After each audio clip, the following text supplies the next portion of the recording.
registration. Back over here. Unmute. You are live. The floor is yours. Good afternoon. May we call the Board of Elections and Registration Board meeting to order at 5 o'clock p.m. So first I want to say hello, and today we will be discussing our general board meeting information. First, before we start, I would like to ask the board and staff to please mute your phones or your laptops if you're not speaking.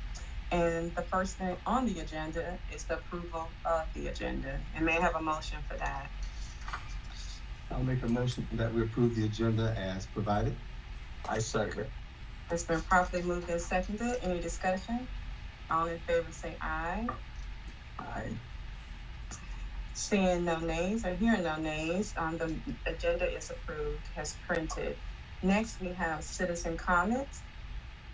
We had no citizens to turn in comments or requests for comments at this meeting, Madam Chair. Thank you, Director Kidd.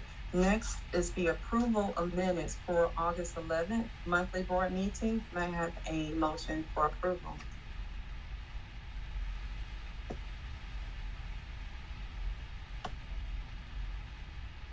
I think Bob said he made the motion. Trying to. I'm just having a problem with the mute and unmute. I saw you though. And so we had a second by Maurice. Is there any discussion? Hearing none, all in favor say aye. Aye. Hearing or seeing any nays, the minutes are approved for August 11th. Next are the felon hearings. There were 53 felon letters mailed to individuals the system had identified as potentially having a felony. None of those returned.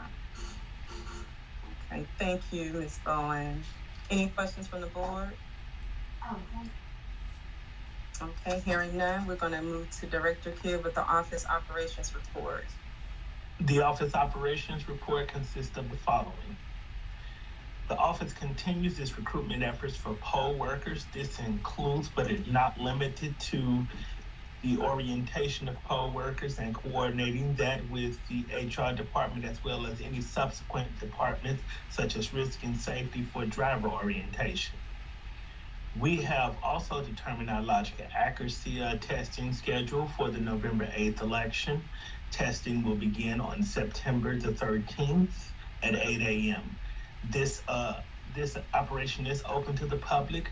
We ask that any interested parties that are wishing to attend, please notify the office due to spatial concerns so that we can make accommodations. There is a composite ballot. The composite sample ballot is available on celebratedouglascounty.com under the elections tab named sample ballot. We will be distributing ballot packets, including sample ballots, as well as our elections calendar to every county facility, including, but it's not limited to, tag and tax office, ride share, the libraries, and the parks in the following days as well. Ms. Bowen, you have the next part of the office operations report. On August the 22nd, we began accepting absentee ballot applications for the November the 8th election. As of this meeting, we have accepted over 1,400 applications. We will begin mailing out ballots on October the 10th for the November the 8th election. Ms. Green.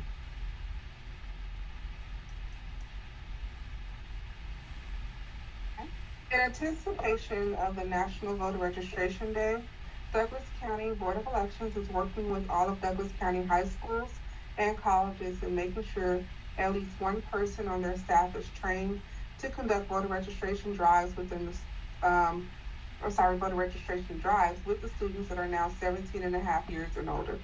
We are also working with the schools to identify individuals that will participate in our Student Ambassador Program. The Student Ambassador Program is an introduction into the elections process and allows the students a foray into civic engagement. We understand that as a society, in order to function, we have to have members that understand how we are governed. This is information that is not often taught, so the elections office is trying to fill the gap. The students will be stationed at precincts throughout the county. On National Voter Registration Day, the Douglas County Board of Elections office will be conducting a countywide voter registration drive outside of the main courthouse on Hospital Drive. We will also be conducting a voter registration drive at September Saturdays, Family Fun Day on Saturday, September 24th, 2022 from 11 a.m. to 5 p.m. Also during the week of National Voter Registration Day, the week that will be September 19th through the 23rd, 2022, from 3:30 p.m. to 4:30 p.m. daily, I will host a Deputy Registrar's training class virtually via Microsoft Teams for any member of the public that may be interested in hosting voter registration drives in Douglas County. If anyone is interested, please go to our website at www.celebratedouglascounty.com and go to the Service tab, click on Elections and Voter Registration. On the left side of that page, there is a Voter Registration Drives tab. Click there and there's a form highlighted with a blue link, a form to fill out and request, and email it to me at tgreen@douglascountyga.gov.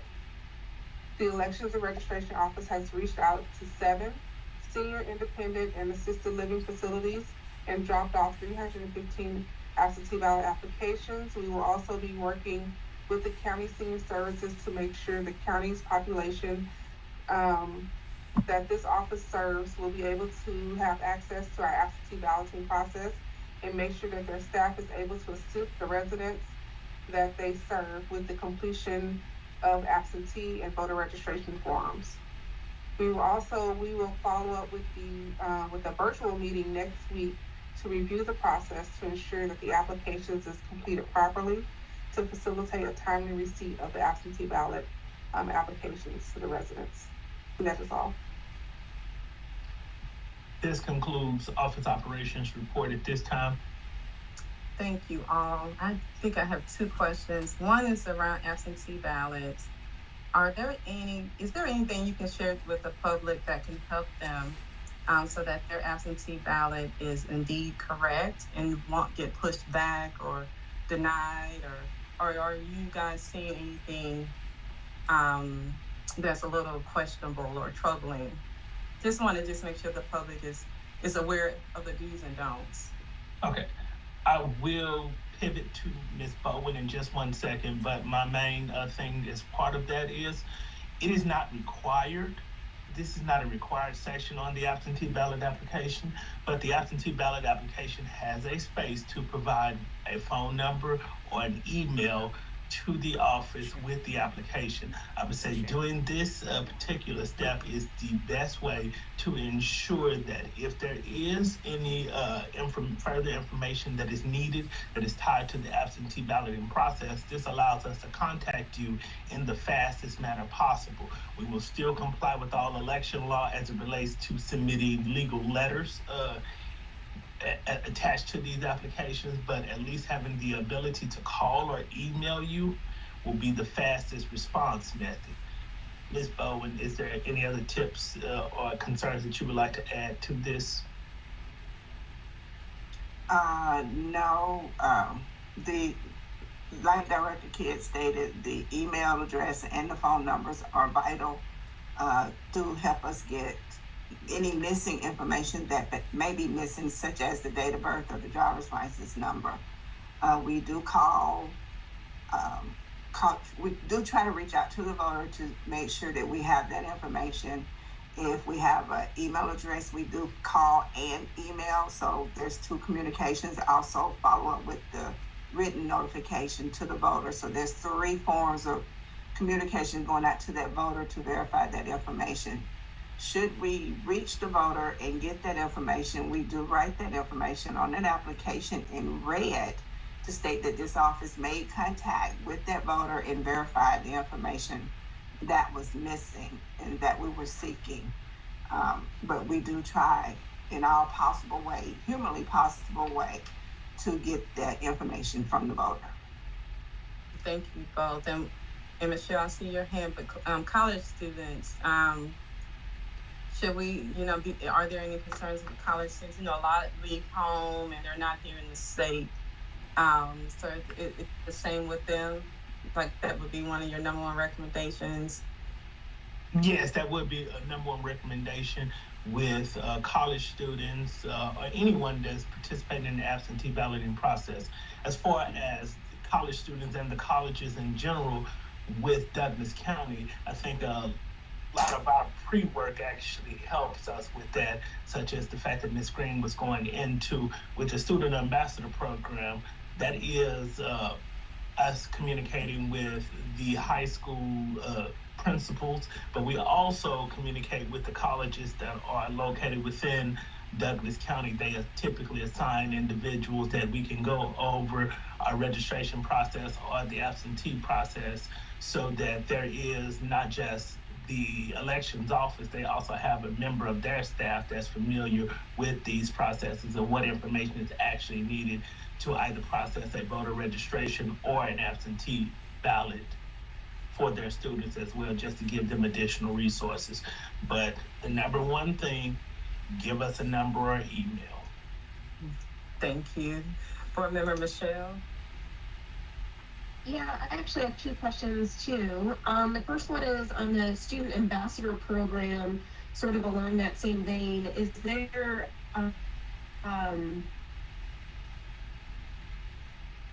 is there ages that the program have potential on that? The election law mandates that a poll worker must be at least 16 years of age. So as long as a student is 16 years or older, they would qualify for the program. Okay, so they just have to be over 16. Okay. Yes. And then the other question I have is, I don't know if I heard a date on the virtual deputy registration course. The virtual registration course will be conducted during the same week as the National Voter Registration Drive. So that will be the entire week of September the 19th. At the time frame, correct me if I'm wrong, Ms. Green, is 3:30 every day to begin with. Yes. And it's typically about an hour session. Great, thank you. Okay, next is Board Member Bob. You're muted, sir. Told me to mute it. Are all of the high schools participating in the ambassador program? We will have representatives go to each of the high schools, and we encourage each of the high schools to submit individuals. In most cases, most of the previous times that we've done this, we've gotten participation from all of the high schools. We encourage all of them, as long as they have students that want to participate, we will place them. Okay, but in the past, everybody's got it. Yes, in the past, we've had coverage from all of the high schools. Great. Thank you. Sir. And on the same lines of that, the voter registration drives, you must be a deputy register, is that correct? Or can you clarify what that means? And also for groups that want to do voter registration drives in schools, is that allowable? The school systems themselves, and I'll let Ms. Green touch on this one, the school systems themselves are legally required to have a member of their staff that is able to conduct voter registration drives.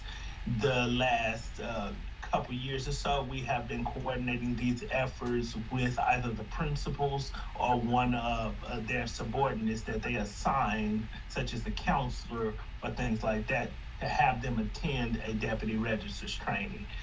The laws of the state of Georgia allow counties to assign deputy registers, but there are procedures in election code that allow individuals to do what's called essentially get third-party registration applications to not take a deputy registrar's course. But we strongly encourage individuals in Douglas County that are going to be dealing with voter registrations to attend one of our deputy registrar's courses, just to stay abreast of any changes in election law, to go over our policies and procedures with them, to go over the application itself in order to make sure that we are able to process it in a timely fashion. Thank you for that clarification. Board Member Maurice.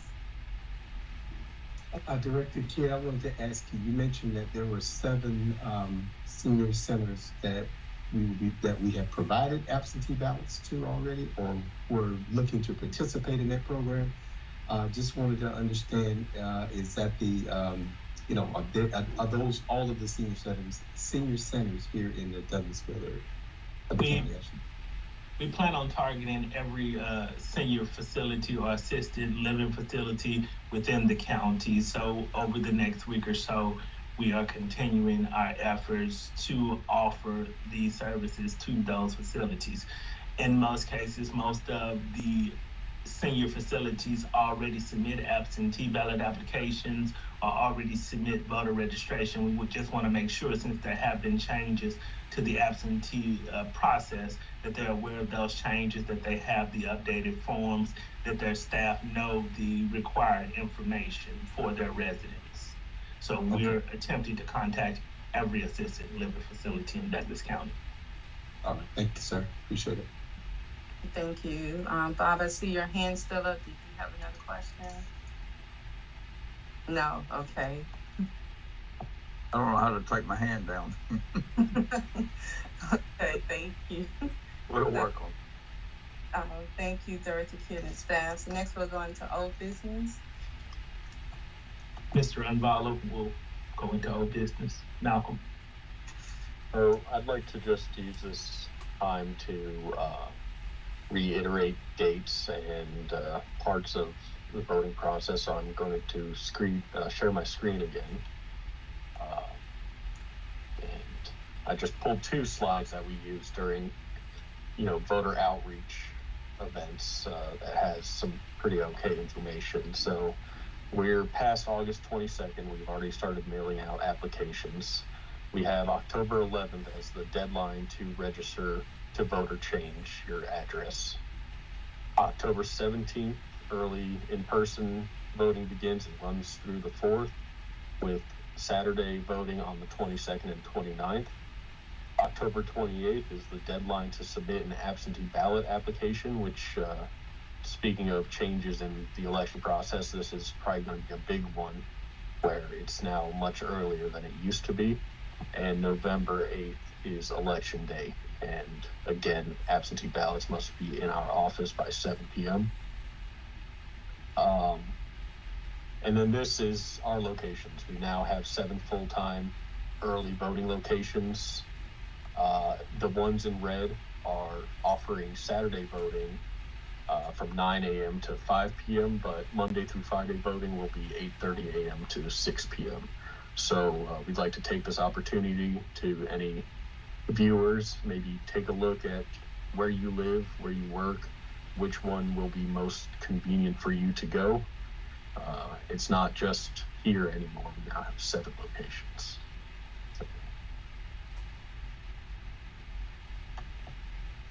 That's all I have as far as dates and locations. Thank you, and thank you all for opening up 7 locations. That's huge, and they are all strategically placed around the county. So, thank you for being thoughtful of the voters. Any questions for Malcolm? Okay, hearing none. Thank you again, Malcolm. Next is new business. New business will be back to me. The Secretary of State's office inquired with Douglas County Elections Office as to if we were using our external ballot boxes in the June the June runoff election.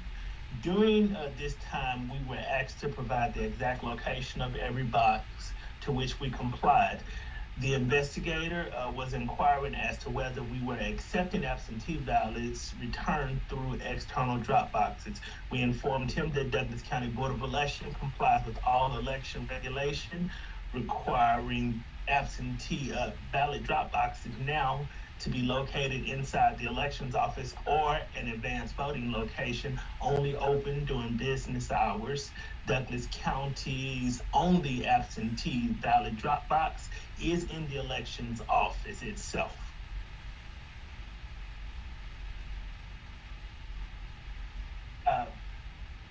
On a phone call, and once this phone call and email chain was concluded, we received no further communication from the Secretary of State on this matter. On August the 22nd, while virtually attending a state election board meeting, because we had looked online and saw their schedule, it was discovered that a case involving Douglas County was on the consent agenda for automatic dismissal for approval on the consent agenda. The major issue of concern of this office with this procedure was the fact that Douglas County was not informed that there was a formal case established. We were under the auspices that after providing the requested information, the investigation would go no further. This has previously been the policy of the Secretary of State's office and the State Election Board. It was later learned that the Secretary of State's office did have state investigators throughout Douglas County on election day monitoring the external drop boxes, to which we have not used since the inception of SB 202. I contacted the state elections director to find out how a county can have a named case, even one that they were planning to dismiss, and not actually notify the county of this case. As of this meeting, I have yet to receive any justification for this oversight from the Secretary of State's office as to this matter. Once again, we had a named case on the consent agenda. The consent agenda in this particular case is the agenda that the Secretary of State's office uses to announce cases that they are dismissing because they found no merits in the case. But my issue of concern here was that Douglas County was named and we received no notification. This concludes new business. I'm sorry about that, but this concludes this part of new business at this time. I'll entertain questions, but I do have one last new business item when we conclude this one. Okay, any questions from any of the board members? Seeing none, but thank you for that update and pointing out the fact that you were not notified and that this was indeed void, it was thrown out. So I'm glad that, we have been following regulations and I do appreciate you all for continuing to be in compliance. So we do have a question now from Maurice. Director Kidd, has your office, I know your office has inquired with the state to understand, the state Secretary of State's office to understand what's going on. Has our county attorney been asked to try to understand what the merit of this case was? We have the county attorney in this particular case, because we did not know that they were going to even proceed to the consent agenda for dismissal. The county attorney was not brought into this matter, which is part of our complaint to the state in this particular case. We feel that we were not given our due diligence, even though the case was being dismissed. We did not receive any due diligence of prior notification to the dismissal to bring in our legal counsel to address anything. Would your office be providing any additional updates once you get them, or if you get that information? Yes, sir. Any information we receive further on this matter or any other will be presented to this board. Thank you, sir. I appreciate it. Director Kidd and Chairwoman, I would like to say though that we would like to get whatever information you have, Director Kidd, about this, and we would like to be a part of trying to track this thing down. Obviously, you should have been notified, and we should have been notified. So that did put any action they took might have put that in jeopardy if they took some action because they hadn't notified the parties. But we'd still like to, I'd like to request to be involved with that as well. Yes, sir. Thank you. Todd?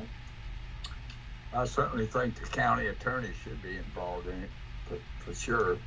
But I watched those state election board meetings also and saw our case on the agenda. But there were other cases on there also that claimed they had no notification. So I don't think we were unique. It doesn't make it right. I'm not saying that. I'm just saying that there were quite a few other ones that said they didn't get notification either. So seems like maybe there's a problem with the state elections board in notifying people. I cannot attest to that, but it is previous incarnations of the state election board did send multiple notifications to counties when they were addressing the board in order to give the county their due diligence.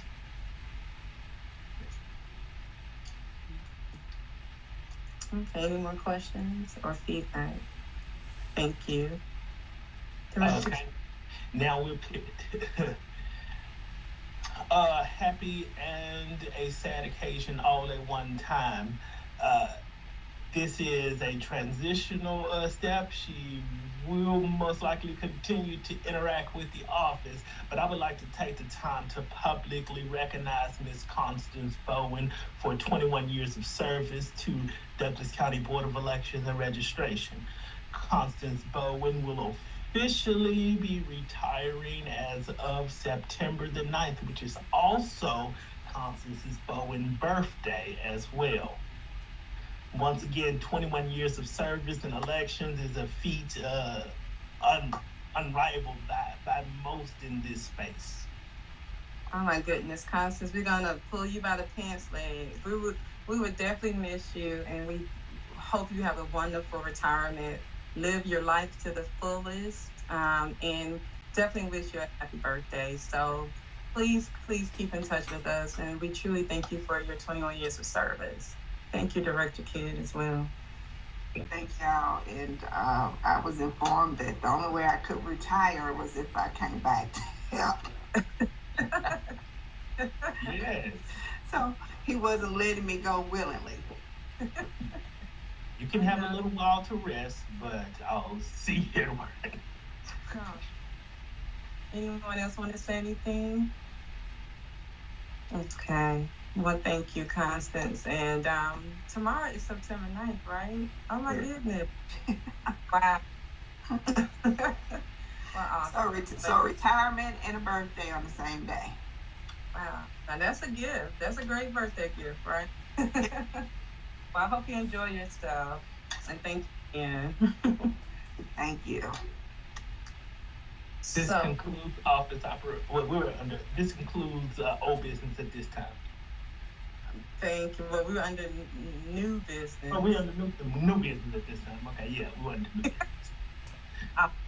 Thank you, Director Kidd. Next, we're going into board member concerns. Any at this time? Okay, so hearing none, our next regular board meeting is Thursday, October 13th at 5:00 p.m. If there's no other business at this time, our meeting is adjourned, and I hope you all have a wonderful evening. Thank you. Thanks. One next time. Bye-bye.